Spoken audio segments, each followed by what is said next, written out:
É interessante que quando você entra lá no YouTube do Prêmio, que já tem todas as lives, você vai ver que elas todas começam já no meio, porque eu esqueci de gravar.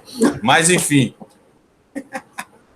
o importante é o seguinte, agora está gravando e hoje nós vamos falar sobre agências de comunicação, o que são, o que fazem esses finalistas que vão ficar eternizados no segundo ano da pandemia, no mês de abril de 2021, mais precisamente no dia 27 de abril, e no meu relógio aqui às 17 horas e 5 minutos. Débora, você já conhecia a Amanda e a Ash, que é da Um Nome Comunicação aqui de Brasília, e a EXP Transmídia lá de Porto Alegre? Não, estou conhecendo agora, não conhecia. Muito bem. Um Nome Produção e Comunicação. Amanda, você já conhecia EXP Transmídia e Débora Venturini Comunicação, lá de São Paulo? Infelizmente não, estou tendo o prazer de conhecê-los agora. Rafael, EXP Transmídia, você já conhecia Amanda Bittar e Débora Venturini? Não conhecíamos ainda. Muito bem, então vamos começar. Vamos começar pelo reconhecimento. Débora, eu sei que você já participou de outra live, mas você vai ter que exercitar novamente pela segunda vez a sua apresentação de forma breve, simpática, leve, como lhe é peculiar. Vamos lá. Bom, eu tenho uma assessoria de comunicação desde há 20 anos, ela está completando 20 anos esse ano, aqui em São Paulo. Trabalho com cultura, trabalho com outras áreas, mas 80% do que eu faço é assessoria de imprensa para projeto cultural. Fatalmente, acabei entrando também em produção cultural, mais precisamente com projetos de música ou relacionados à música. E, enfim, trabalho com muita gente, sou resistente, trabalho com muita gente da música instrumental, que é um desafio, né? Então, desenvolvo vários projetos desde o início, seja de discos, festivais, enfim. E sou resistente, né? Acho que esse é o mais... é o que a gente tem mais ouvido escutado nos últimos tempos, sou resistente. Trabalhar com música e trabalhar com música instrumental e trabalhar nesse momento de pandemia, por incrível que pareça, eu tenho trabalhado bastante, né? Inclusive contando com a Lei Aldir Blanc para vários projetos. E basicamente é isso. Sou fã do prêmio. Acho que o prêmio é massa, porque olha para gente que está fora dos palcos, né? Isso. E que fatalmente... Mas que está nos palcos também, viu? Está nos palcos também, né? Mas a gente quase nunca é lembrado, né, Gustavo? Você sabe disso. Eu sei. Você sabe que, Débora, eu quando comecei a pensar nesse prêmio, depois eu posso até contar a história para quem tiver um pouquinho de interesse, mas eu meio que fiz assim, pensando justamente em mim, né, no primeiro momento, porque foi impressionante a mudança de Gustavo Ribeiro de Vasconcelos, o músico, o baterista, para GRV, Música, Mídia e Entretenimento, que no primeiro momento chamava-se para o GRV Produções Culturais. Eu passei a ser um cara, inclusive, não muito bem visto e querido pelos próprios músicos que tocavam comigo, só porque eu resolvi me formalizar para nos representar. Só nessa mudança, alguma coisa já aconteceu. Então, foi bom, já que eu mudei... Você já passou a ser limado, né? Você já passou a ser limado. Eu já não era mais o músico, eu já era o explorador dos músicos. Muito bom, muito bom. Muito bom, é muito bom. Esse pensamento, que não é uma coisa assim generalizada de todos os artistas e músicos, mas principalmente há 20 anos atrás, quando começou a GRV, era recorrente, né? Você se formalizava numa pessoa jurídica, você virava um explorador, né? Um sujeito que tinha uma característica predatória, que queria assim... Você mudava de lado, né? Você mudou de lado do balcão, quantos anos, né, demorou para perceber que somos uma cadeia? Até hoje muitos não entendem, né? Ainda tão É assim, verdade. mas você ganha mais, eu ganho menos, quem cria sou eu, você só faz a parte boa, né? Vocês devem ouvir É isso aí verdade. direto, né? Eu escuto direto, mas assim, estou tentando mudar o pensamento desse pessoal aí, porque inclusive eu falei sobre isso num post que eu fiz de uma matéria que eu fechei essa semana lá na Carta Capital, que Ah, não se faz nada disso sem dinheiro, é. né? Exatamente, exatamente, exatamente. É Bom, isso. então tá, vamos agora passar para uma brasiliense. Olha, eu fico Uhum. muito feliz quando eu vejo brasilienses nesse prêmio disputando. Um nome produção e comunicação da Amanda e do Guilherme. Já foram, inclusive, campeãs também. Muito bom ter vocês aqui mais uma vez, sempre nos prestigiando. Seja bem-vinda, senhora Amanda. Diga para todos nós o que essa Um Nome tem feito de bom, fazia, faz e fará de bom ainda, que a gente ainda não está sabendo. Vamos lá. De novo, reforçar que é um prazer estar aqui com vocês, prazer fazer parte do prêmio mais uma vez. Nós já tivemos a honra e o privilégio de ganhar, tanto na categoria de agência quanto de festival. A Um Nome está no mercado há 10 anos, tem um foco 100% voltado para cultura e entretenimento. Já atendemos diversas contas aqui em Brasília, de alguns dos maiores festivais, incluindo o Festival de Brasília de Cinema Brasileiro, que é um dos mais longevos do país. Então, enfim, estamos aí, começamos como uma assessoria de imprensa, hoje somos uma agência de comunicação integrada, com foco em experiência, enfim, numa entrega planejada e que a gente consiga medir aí os melhores resultados. Então, estamos nessa labuta. Com o decorrer da agência, nós também nos tornamos uma produtora e, enfim, realizamos diversos eventos aqui na cidade. O nosso xodózinho se chama Favela Sounds, que é uma plataforma internacional de cultura de periferia, que acontece em formato de festival uma vez por ano, mas que também acontece em edições pockets e se mantém atualizada durante todo o ano nas redes sociais. Então, brevemente, é isso, o histórico aí dá Um Nome. Xodozinho não, né? Um xodosaço reconhecido nacionalmente, internacionalmente. E segundo o seu Guilherme Tavares, quando esteve presente aqui, senhora Amanda, falou que deve acontecer digitalmente ou hibridamente, se não me engano, em junho, né? Nós estamos organizando aí a próxima edição, em formato online, obviamente, e ela deve acontecer em junho, julho, vamos fechar aí muito em breve, bater o martelo dessa data para poder iniciar a divulgação também. Legal. E o nosso amigo Rafael, XP Transmídia, Porto Alegre, como é que tá o tempo aí em Porto Alegre? Tá tudo certo, cara.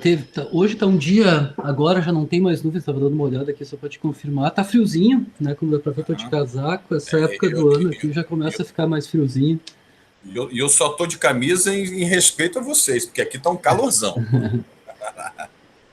Infelizmente, eu perdi parte da apresentação da Um Nome, mas eu vi a parte inicial, fiquei bem entusiasmado, querendo conhecer mais, assim, parabéns pelo trabalho. Infelizmente não consegui ver todo, né, mas... Mas ainda vamos falar mais aí pela frente, fica tranquilo. Uhum. Pelo menos uma hora aí a gente tem, vai lá. Coisa boa.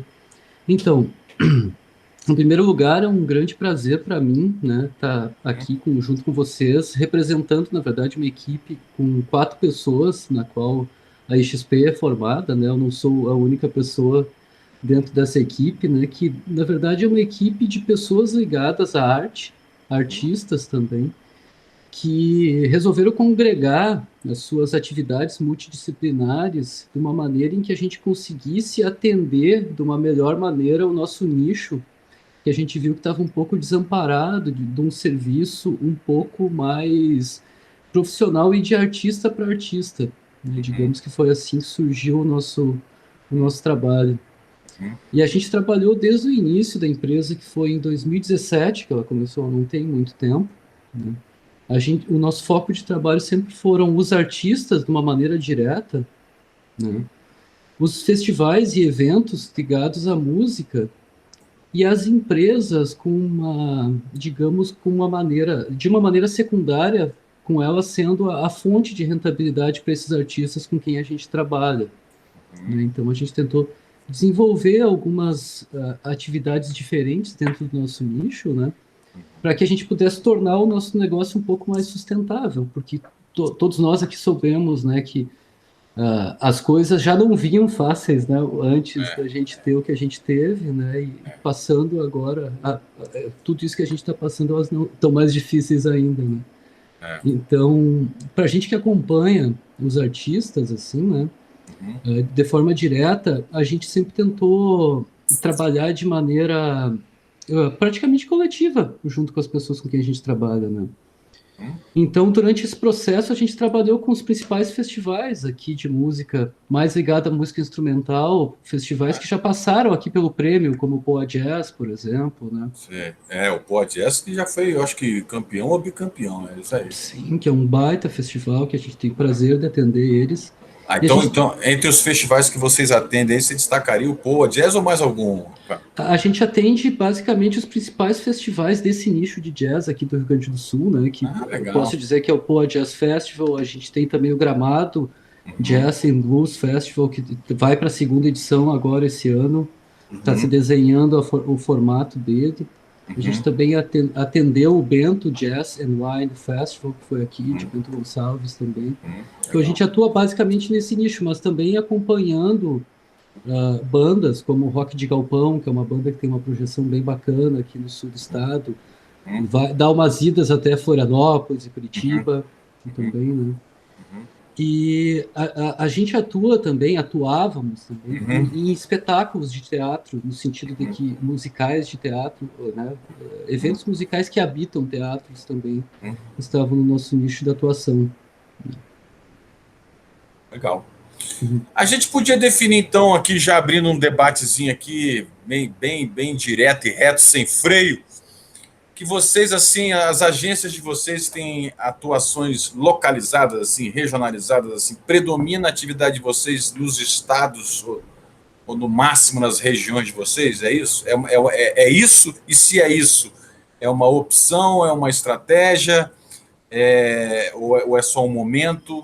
Vai lá, Débora. Não, acho que no meu caso, não sei. Eu faço desde o início o Festival de Inverno de Bonito, Festival América, que é lá no Mato Grosso do Sul. É você que faz? Faço. Festival de Inverno de Bonito. Você já esteve lá, Débora? Várias vezes, desde o primeiro. Eu tenho muita curiosidade, isso que é sensacional. É maravilhoso, é maravilhoso. É um festival.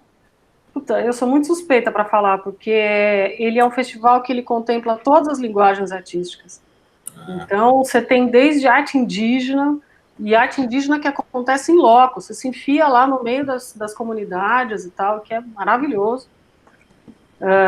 Faço também lá no estado, mas em Corumbá, é o Festival América do Sul Pantanal. Ele tem basicamente o mesmo formato que o Festival de Inverno de Bonito, só que ele conversa com outros países, né, da América do Sul e tal, e tem um movimento também muito, muito, muito, muito bacana. Débora, só uma curiosidade, não foi no Festival de Bonito que teve uma encrenca lá com o Benegão recentemente? Foi, exatamente, dizer, foi o último que teve. Não é uma encrenca com o Benegão, teve uma encrenca entre alguém no momento em que estava tendo o show do Benegão, para não ficar lá, aqui registrado que o Benegão é um cara encrenqueiro que eu sei que não lá a gente tem... A emoção lá do festival é grande, tá? A gente trabalha com emoção, mas foi lá sim. Foi no show do Benegão. E o que foi mesmo, assim, só para eu não falar bobagem? Não, teve uma ameaça de confusão ali na plateia e a polícia intercedeu, né? E aí você pode imaginar, foi, claro, uma confusão política, né? E ali começou a confusão geral com porradas distribuídas a esmo. Então, assim, você já tem uma nacionalização, voltando aí à pergunta. Sim, então eu faço esses festivais lá, eu cheguei a fazer também a Bienal aí de Brasília, a Bienal do Livro, com o Nilson Rodrigues, na época em que ele estava à frente da Bienal. Faço muita coisa lá no Amapá, que eu falei para vocês, no Norte, na outra live. Já fiz algumas coisas no Nordeste, então acho que essa conexão, né, entre os músicos, eu acabo dando uma passeada. Entendi. né? Mas assim, só para esclarecer, essas relações foram os músicos que abriram para você ou foi o seu próprio trabalho que abriu isso para você? Porque eu imagino que essas relações com Bonito e com o Com Pantanal Bonito com governos ou não? é com o governo. Com Bonito foi com o governo. Na época, quando começou o Festival de Inverno de Bonito, que era o Zeca do PT, Ah. né? Então, eu conheci através. Sua relação é com o PT, então, né? Porque já tem Bonito, já tem Brasília. Para Não dá para encurtar a ser conversa. diferente, né? Não dá para ser diferente, né, Gustavo? Tem coisa que a gente Não, tudo não bem. dá. Sem problema. Não dá para ser. Assim, eu dialogo com todo mundo, mas tem Claro. coisa que não dá, né? Tem coisa Não dá. que não dá, definitivamente. Eu já fui. Tem coisa e tem coiso agora, né? Você sabe que eu já fui parecerista do Mink, para a Lei Rouanet, há muito tempo. Mas quando rolou o golpe, eu falei, gente, já não, me tira dessa, né? E eu pedi para sair. Pedi para sair. Então, eu acho que essas conexões acontecem. E aí eu vou espalhando para onde der, eu vou chegando. Tá. Amanda, você, apesar de fazer né, como você mesmo falou, o Favela Sounds, o Festival de Cinema, que conversa com o Brasil inteiro, até com o mundo, né? Sua base de clientela é predominantemente brasiliense? Conta aí um pouco da sustentabilidade aí, dá um nome, vai lá. Sim, predominantemente brasiliense. Tá com uma linha de áudio aqui, eu não sei se é meu fone, se vocês estão ouvindo. Tem alguém fazendo um ruído. Agora diminuiu. Enfim, mas sim, é predominantemente brasiliense. A gente atua com alguns clientes em São Paulo, no Rio também, até mesmo pela capilaridade que a gente quer que o Favela Sounds tenha cada vez mais. Nós temos atuação principalmente nesses estados, né, que de alguma forma centralizam produções, fomento e afins. Então, nós também temos atuação nessas praças, mas a atuação da agência é bem mais focada em Brasília, sim. Até porque, muito antes dessa pandemia e desses desgovernos ocuparem passarem a dominar o país, a gente tinha uma produção cultural muito rica em Brasília, né? Ainda tem, Brasília, né? Só está dormindo, está escondido. Eu acho que Brasília é um celeiro de festivais muito grande. Acho que o formato da nossa cidade é muito particular e muito positivo para isso, né? Nós temos muitas áreas abertas, enormes. Então, eu sinto muita falta do período em que Brasília, ali há 5, 6 anos atrás, pipocava festival a ponto de você ter que escolher em qual ir, como acontece, é muito comum em São Paulo, né? Hoje em dia, infelizmente, a gente não vive, mesmo antes da pandemia, em 2019, a gente não pôde viver esse cenário. A gente vê festivais muito importantes para a cidade acabando ou passando a ter um caráter nacional e acontecendo em praças diferentes anualmente. E isso é muito ruim, né? Porque eu acho que são festivais que são importantes não somente do ponto de vista de proporcionar entretenimento, mas de uma construção de público, de um público pensante, de instigar politicamente esse público e de fazer o que eu acho que é um dos papéis primordiais da arte, que é ser um ato político. Então, quando eu vejo o Satélite 061 acabando, Latinidades passando a acontecer em diferentes praças, e não mais anualmente, mas bianualmente, isso me dói bastante. Isso acho que é um reflexo muito negativo da falta de políticas públicas e de incentivo que a gente tem vivido, né?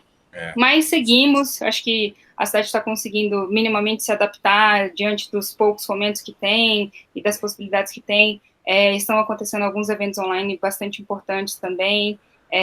Então, sim, respondendo diretamente a sua pergunta, nosso foco prioritário é em Brasília, mas nós temos outros clientes, outras praças também, com pautas nacionais, como o próprio Favela Sounds enfim, a gente vai expandindo aí de acordo com o que nos toca, porque acho que também isso faz muito parte do DNA da Unome, sabe? Trabalhar com o que de fato a gente acredita.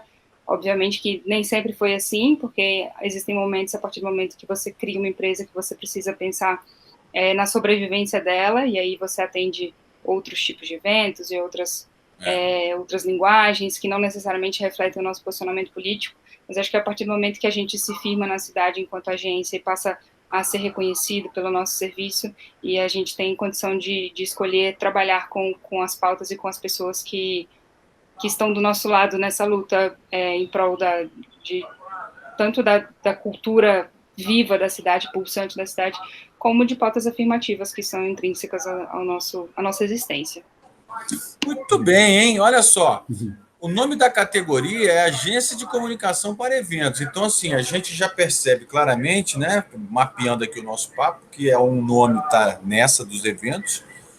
A Débora também está nessa dos eventos, mas a Débora também desmembra para artistas e outros segmentos artísticos. A Amanda não desmembra, né, Amanda, para artistas. É mais eventos de várias linguagens, não é isso? Já atuamos com alguns artistas, incluindo lá atrás a Ellen Oléria, na época do The Voice e afins, mas atualmente o foco maior é em eventos mesmo, em festivais principalmente. Bem. E você, seu XP, ninguém te chama de XP Investimento, não, né? Não chama. Né? Mas vamos lá, Rafael. E você? Você já falou que tem uma conexão com artistas, mas predominantemente atendendo ao sul do Brasil? Ou às ações do sul do Brasil? A gente atende prioritariamente Porto Alegre. A gente atende algumas cidades na região. Isso porque, além de toda essa questão dessa gestão de presença digital, tanto para os artistas quanto para os eventos, a gente também gera conteúdo para eles. Então, por isso dessa base de produção ser aqui, né?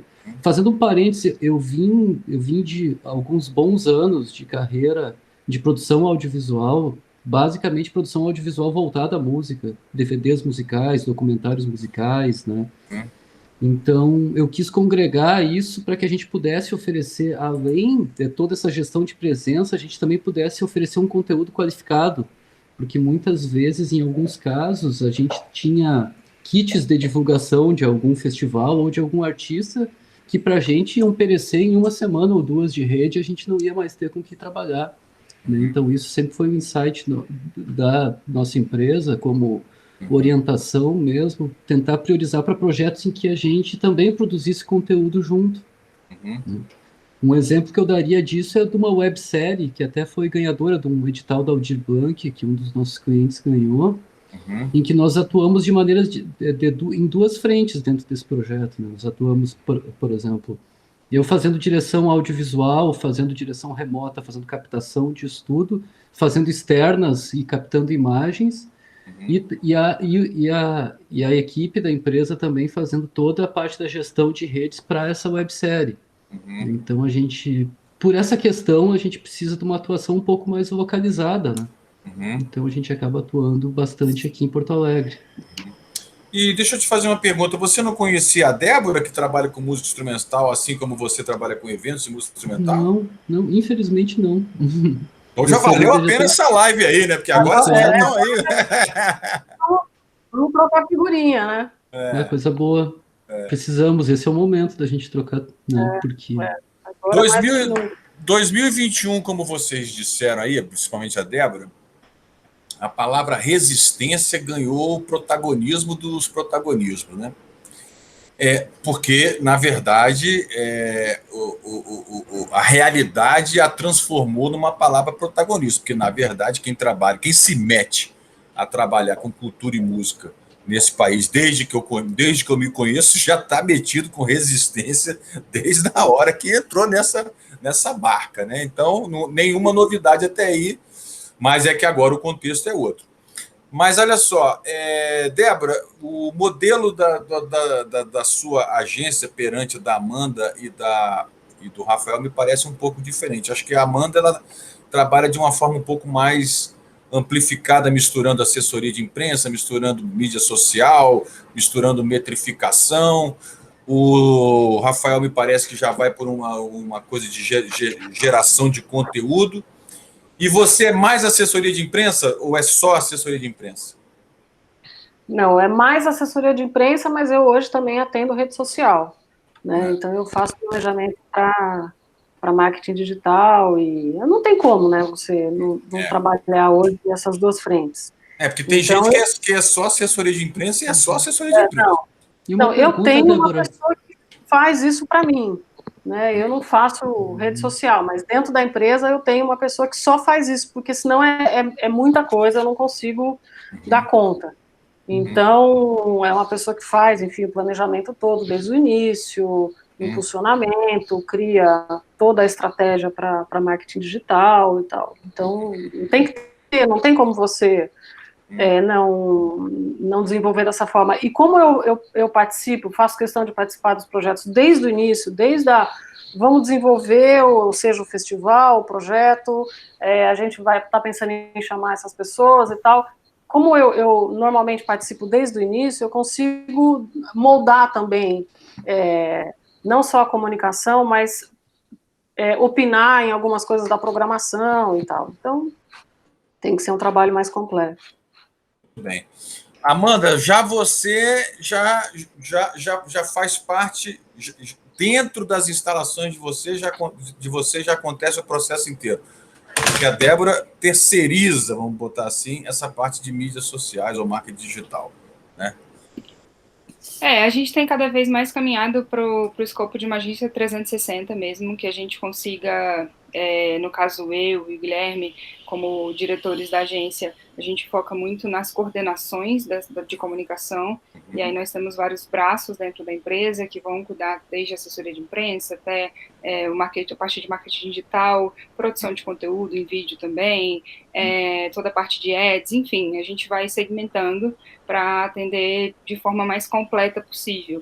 Então, hoje, na verdade, o nosso modelo de negócio preferencial de atendimento de clientes é que a gente consiga assumir esse 360, de modo que a gente coordene a comunicação, propondo estratégias, planejamento, enfim, o atendimento global, e que a gente consiga aí gerenciar esses outros serviços, tudo muito organizado num fluxo de trabalho onde a direção do projeto tenha um contato direto com a nossa coordenação, e aí a gente consiga repassar todas as atividades para, enfim, fazer a melhor entrega.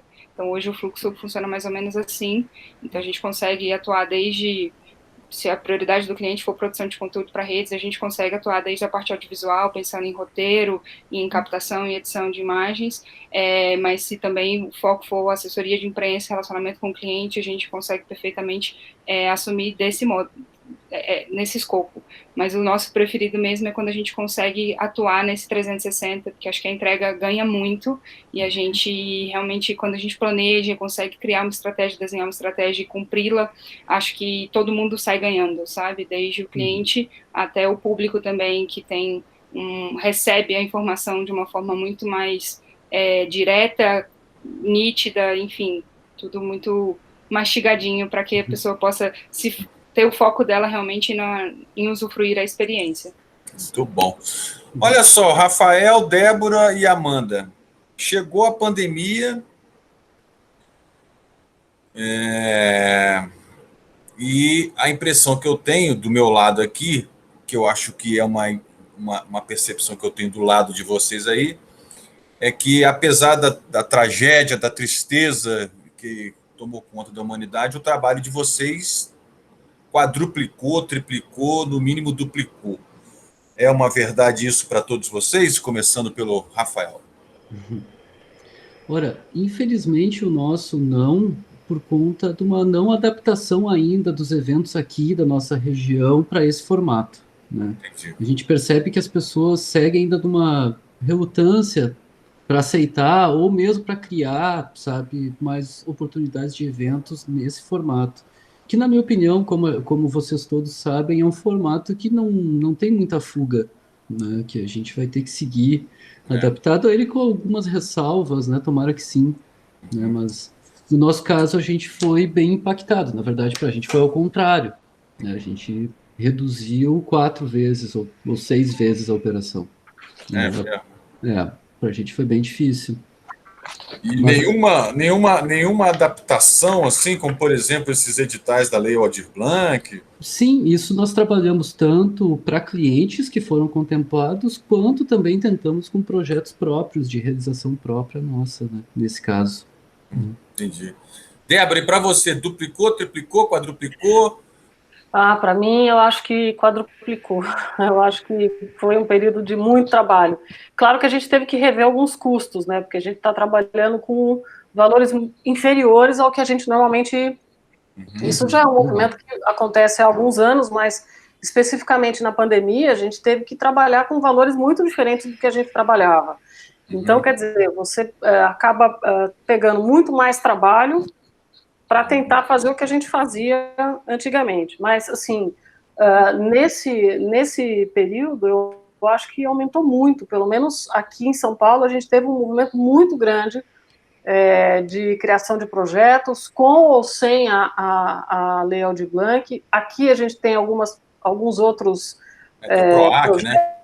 Né? A gente tem os PROACs, a gente teve outros projetos da Prefeitura, a gente teve Itaú, o próprio SESC, né? Eu faço muita coisa com o SESC, tanto como produtora e como assessora de imprensa também.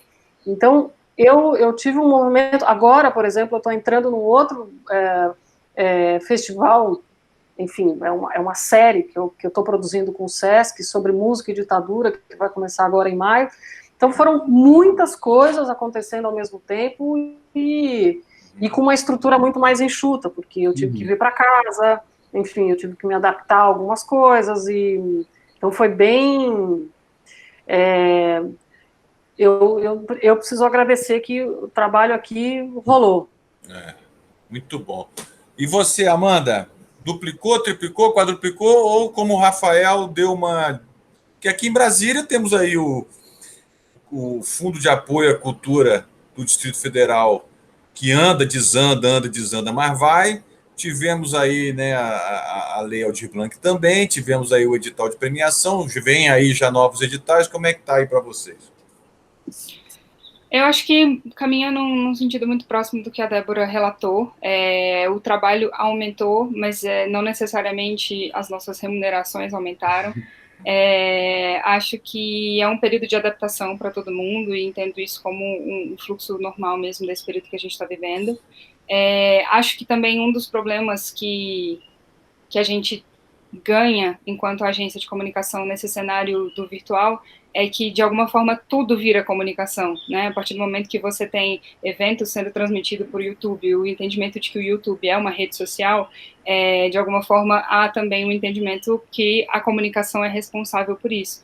Mas acho que falta um pouco a gente adaptar esses formatos no nosso cenário de produção, entendendo que, assim como quando você vai montar um evento, você tem um site ali de trabalho e tudo mais, eu acho que você está pensando ali que você tem um produtor de campo, você tem uma pessoa responsável por montagem, por logística e por tudo mais, e no online, por mais que você não precise trazer pessoas e que você consiga fazer isso remotamente, você também precisa desses profissionais realocados de alguma forma, não necessariamente os mesmos profissionais, porque as atribuições são muito diferentes, mas eu acho que falta muito entendimento de quantos profissionais a gente vai precisar, de quantas profissões e cargos a gente vai precisar criar para que esse modelo faça sentido.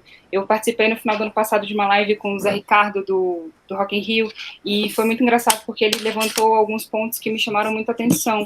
Um deles foi que ele estava fazendo uma live grande, de uma grande marca, e que eles descobriram, essa live era transmitida para vários canais diferentes, ela ia para o Instagram, para o Facebook, para o YouTube, e que ele descobriu que a forma que ele equalizava o som no estúdio, mesmo estando perfeita, não sairia perfeita para essas redes, e que ela poderia estar perfeita, por exemplo, para o YouTube, mas não estaria para o Instagram, e que ele precisava de um profissional de áudio específico de cada uma das redes, que ia equalizar esse som diretamente para cada uma dessas plataformas. Então, acho que falta muito esse entendimento de que o formato mudou e é necessário que os cargos e as funções de produção sejam readequadas, porque senão alguém vai sair sobrecarregado e, naturalmente, o futuro e a entrega vai sair prejudicada também. Então, acho que falta a gente compreender esse balanço para que a gente, enquanto agência, não se sobrecarregue e não precise atuar em funções que não são nossas, são técnicas, né, e que não necessariamente a gente vai ter know-how para executar. Acho que isso traz, em grande parte, o aumento desse fluxo de trabalho.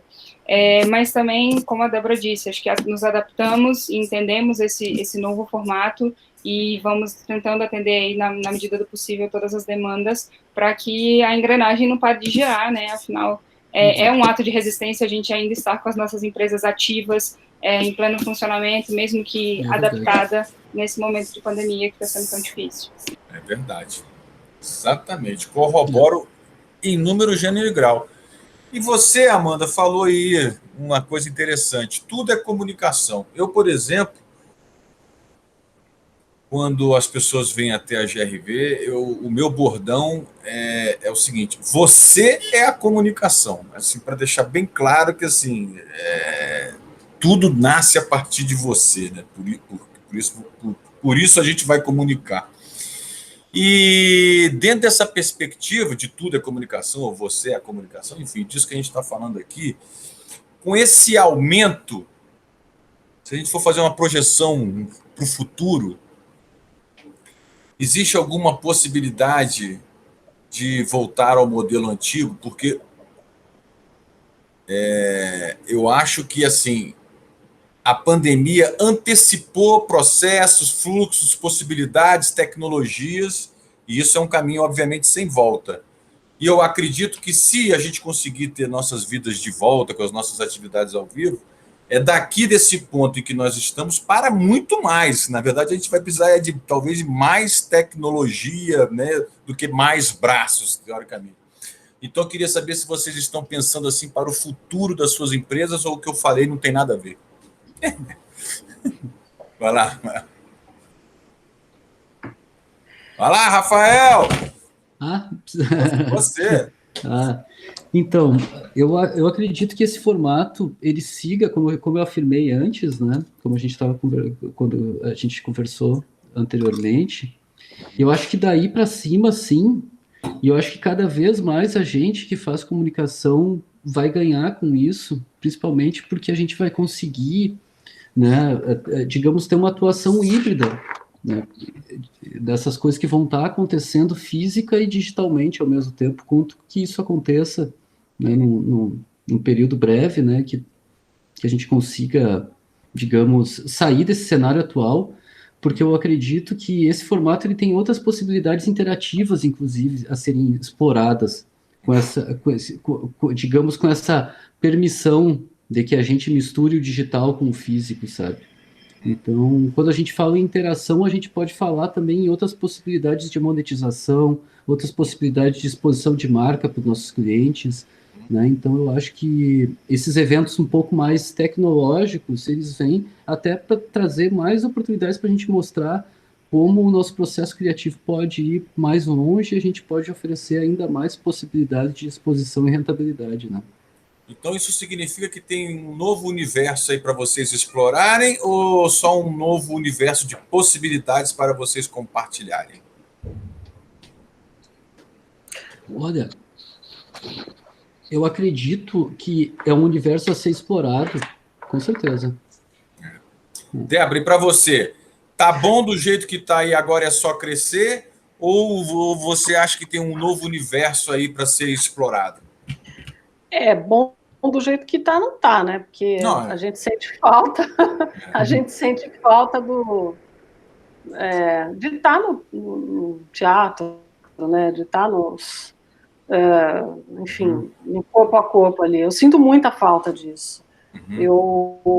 Quando começou a pandemia, eu estava concluindo um projeto para o Sesc que chamava Os Cantores e as Cantoras do Rádio, que era reproduzir alguns artistas da era do rádio com uma formação de uma big band. Era um negócio maravilhoso, assim, e a gente tinha acabado de fechar uma turnê em Portugal, e foi tudo desmarcado. Então aquilo, para mim, foi um golpe. Eu fiquei muito chateada.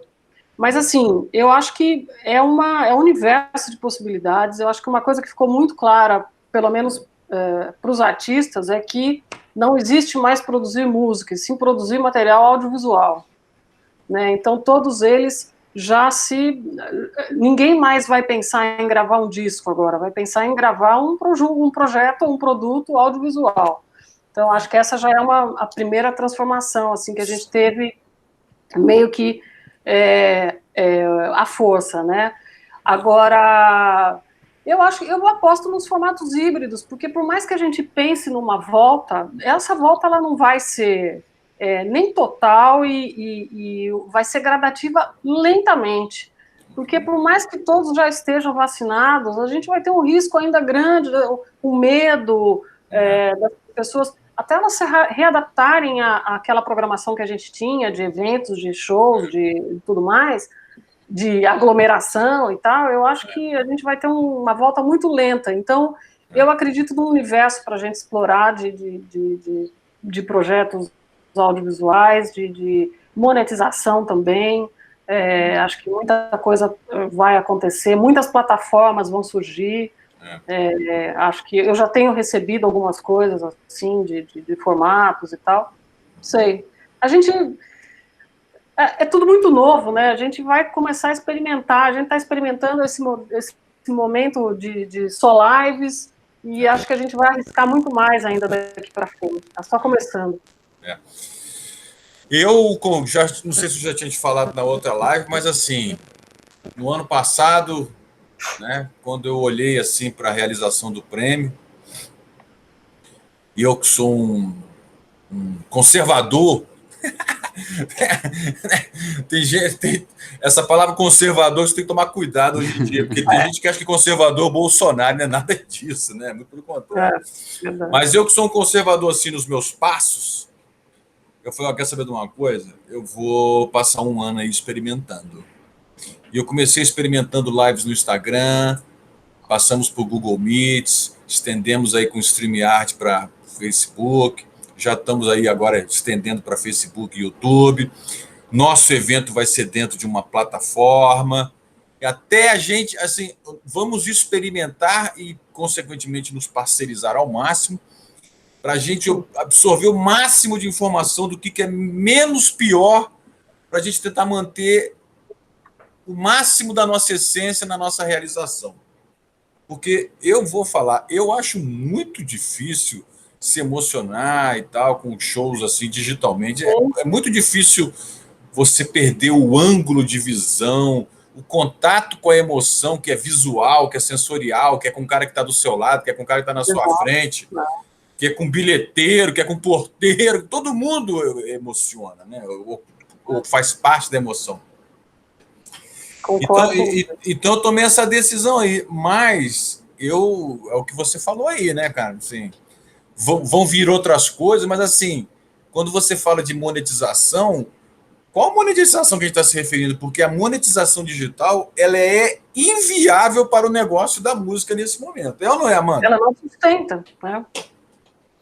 Não se sustenta, e concordo muito com vocês aí nas falas. Eu acho que quando a gente lida com cultura, a gente também lida com afeto, com pertencimento, e a esfera digital não nos permite isso da mesma forma, né? Você estava falando sobre você estar ali de frente, você ver, você ouvir, enfim, você sentir, você poder abraçar. Eu acho que a gente tem um nível de troca muito diferente quando você está no ao vivo. E eu, antes de ser produtora ou comunicadora para a cultura, eu sou consumidora de cultura. Eu sempre fui rato de festival, sempre estive em tudo que acontecia e sinto muita falta. Acho que o formato híbrido vem sim. Concordo que a gente ainda tem um caminho muito grande a percorrer, pensando em como a gente vai fazer esse formato híbrido ser rentável, porque exige um investimento muito grande que não necessariamente vai nos trazer retorno. Então, analisar até que ponto a gente, com o nível de fomento que a gente tem, com a consciência de grandes marcas para com a cultura, até que ponto a gente consegue fazer isso ser viável. Porque, sim, você ganha muito em visibilidade, em alcance, quando você leva para o formato híbrido, mas o investimento vai te retornar para a sua marca o valor necessário que você precisa para bancar essa infra toda. Então, acho que são muitos fatores casados ali. Realmente, a monetização é um desafio nessa era digital, porque pelo menos a minha análise desse período que a gente está vivendo de lives é que essas lives estão se fazendo possíveis por conta de grandes marcas, as que têm alcançado um público, um grande público, E aí a gente volta nos problemas que a Lei Rouanet enfrenta até hoje, de as grandes marcas querem se aliar com figuras que vão atrair um grande público. E, mais uma vez, o independente, a cultura popular e outras manifestações acabam ficando de lado. Então, acho que são os mesmos problemas em uma nova roupagem, e a gente tem que discutir, conversar e repensar todos esses modelos para a gente entender o que é viável, o que é possível e o que é rentável, né, sustentável.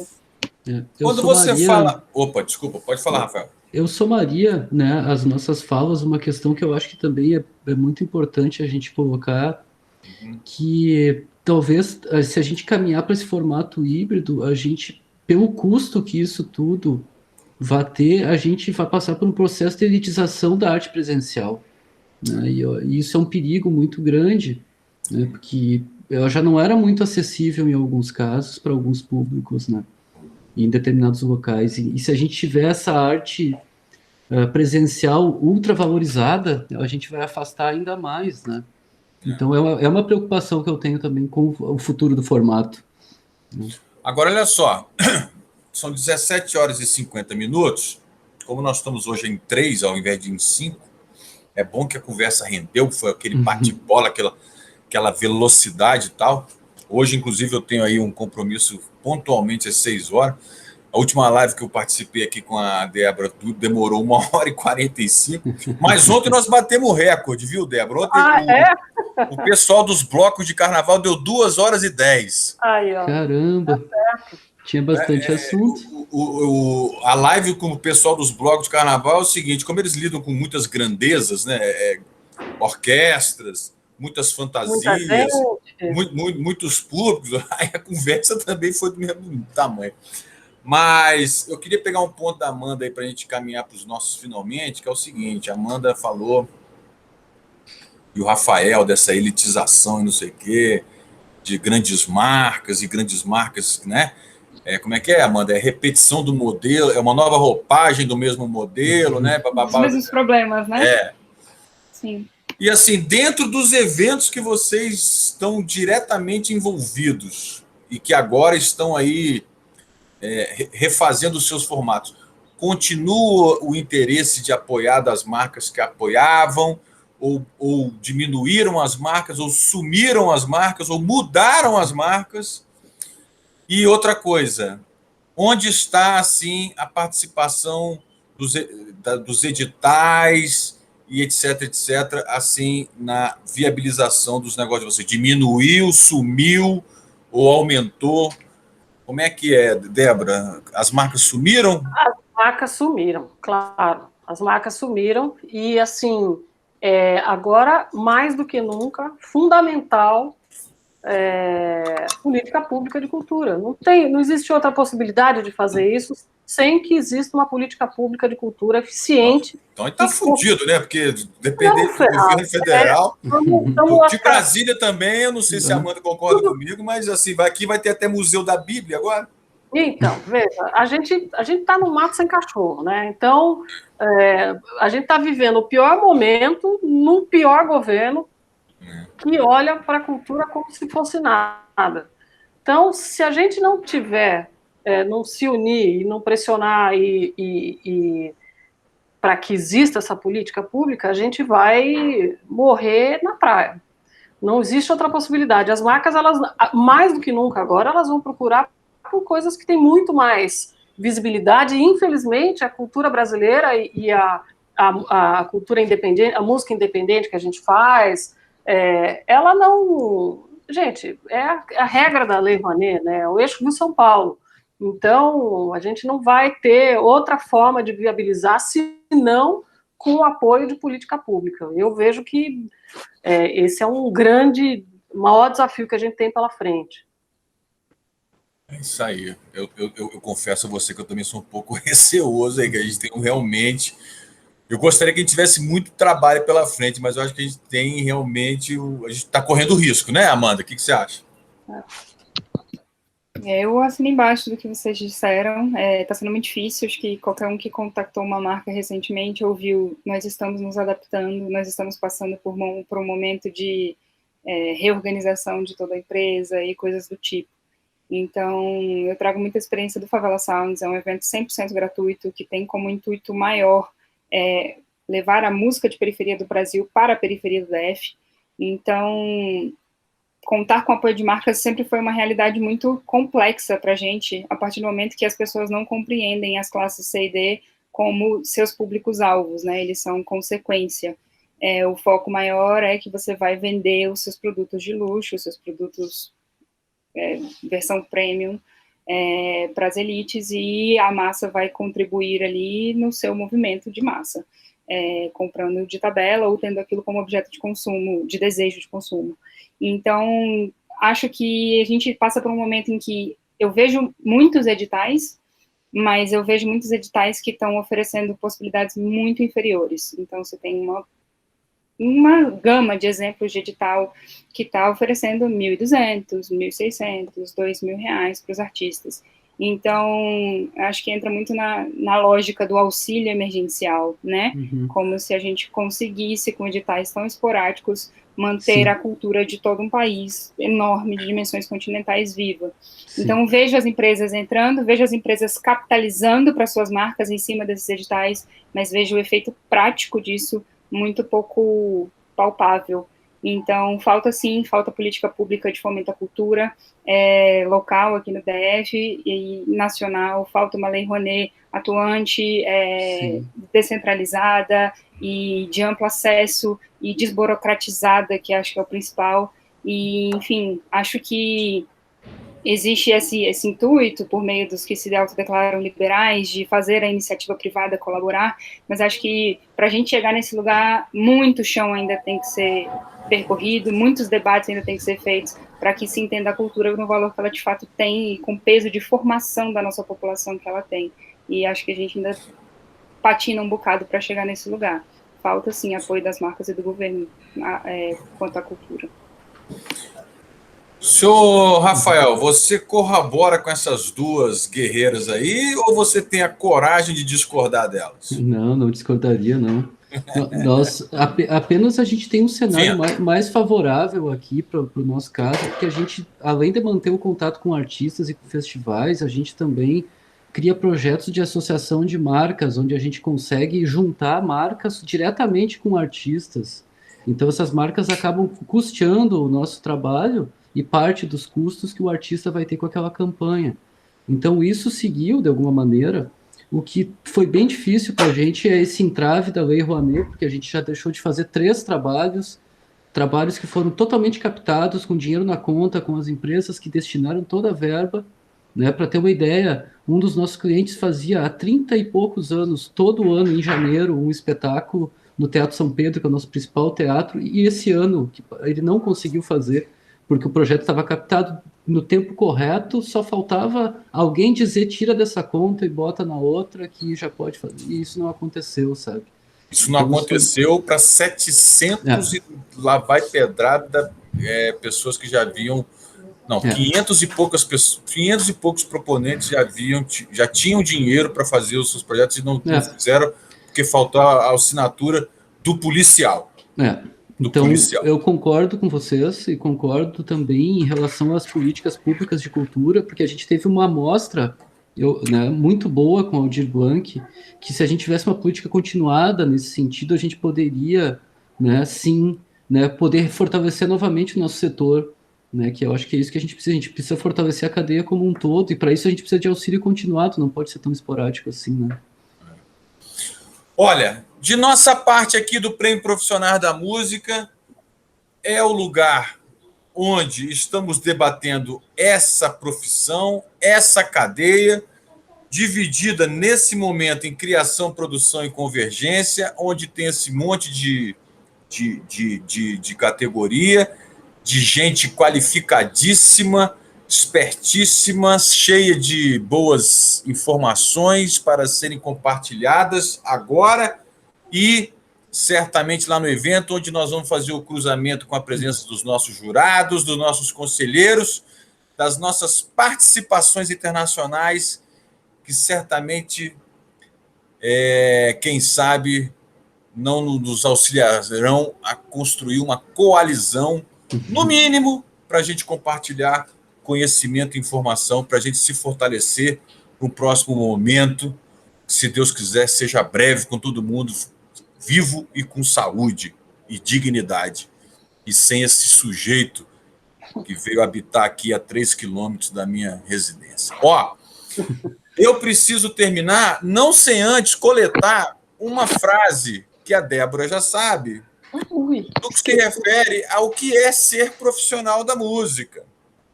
Né? Nós estamos fazendo um filme que terá 482 depoimentos dos 482 finalistas que vêm às lives, né, obviamente, e deixam aqui uma opinião sobre o que é ser profissional da música,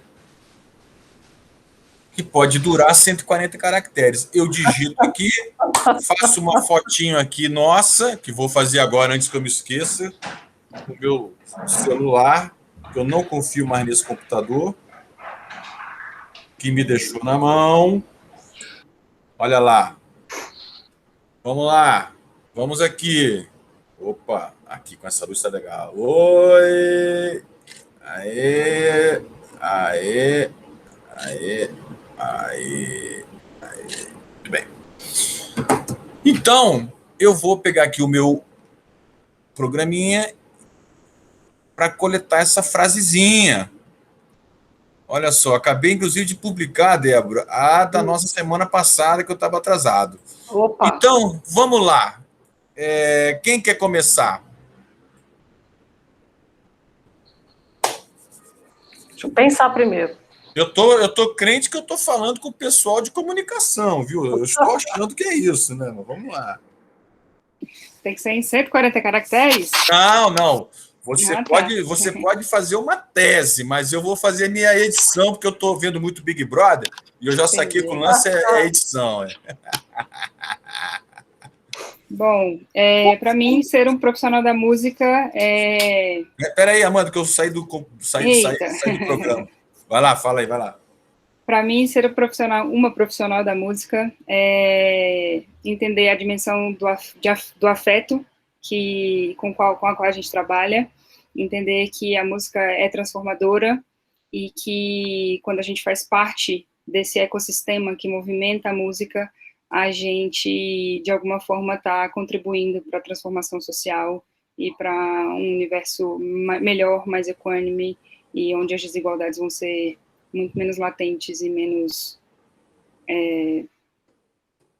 vão nos interromper muito menos e nos silenciar muito menos.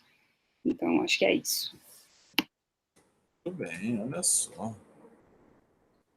Caramba. Nossa Senhora, achei que fosse ser... O Rafael desesperou e foi embora, né, isso? Acho que sim. Débora, então você, né? Então tá. Da outra vez eu falei que trabalhar com música é resistência e é paixão, né? Foi. Tá aqui na minha frente. Eu acho que eu continuo defendendo isso, mas eu acho que ultimamente